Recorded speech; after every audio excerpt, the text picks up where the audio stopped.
Salut! Aujourd'hui, je vais te parler de crochet. Et la première chose qui est très importante à savoir au crochet, c'est comment bien faire ton nœud. Donc, la première chose qu'on va voir, c'est les nœuds de départ. Donc, les deux nœuds principaux de départ, soit le nœud simple et le magic ring, le cercle magique. Donc, ces deux nœuds qui sont très pratiques. Le nœud simple sert surtout pour quand on fait, exemple, des draps, des doudous. Puis, le magic ring, il sert beaucoup dans les amigurumi. Les petits toutous qu'on fait, il sert énormément pour faire des chapeaux, par exemple. Donc, plusieurs utilisations pour les deux. Si on les maîtrise les deux, on est capable de débuter pour pas mal tout au crochet, je vous dirais. Fait que c'est une bonne base à avoir. Sinon, c'est sûr que moi, je vous avoue, j'ai tendance à faire tout très serré. Donc, au niveau de la tension que vous mettez sur votre fil, ne vous fiez pas nécessairement sur moi au niveau de la tension. J'en mets tout le temps un petit peu trop. Mais le résultat est toujours très beau. Donc voilà, au plaisir. Puis si vous aimez la vidéo, n'hésitez pas, il y en aura d'autres qui vont suivre. On commence par faire une croix. On va prendre son crochet, on va aller chercher cette pointe-là, l'amener vers l'intérieur. On va retirer nos doigts et on va tirer. Et voilà, on a notre maille de début. Par la suite, on peut simplement faire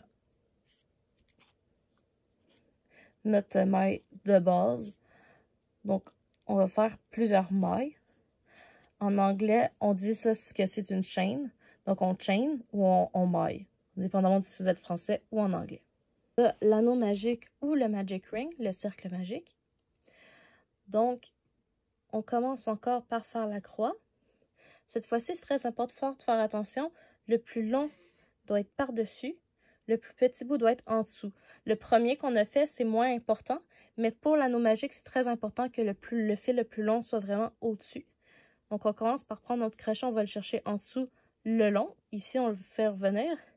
Puis, on leur ferait un deuxième tour, comme ça. Et voilà. Donc, ça, c'est notre base.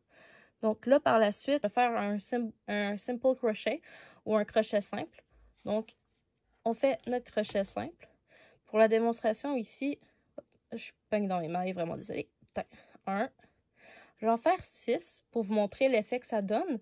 La raison pour laquelle on appelle ça l'anneau magique, c'est que c'est possible de le faire aussi un anneau simplement en faisant plusieurs mailles en les reliant ensemble.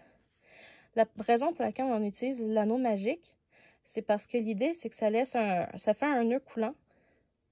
Et en faisant un nœud coulant, ça laisse moins d'espace. Pogné dans mes mailles, yeah, yeah, yeah. Faites attention, si vous voulez débuter, prenez une laine qui a le moins de mailles possible. Comme ça, ces petites mailles comme ça, vous n'allez pas les avoir.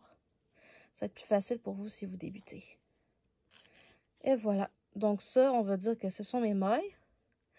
Puis là, ici, le petit bout qui dépasse, juste à tirer. Comme ça.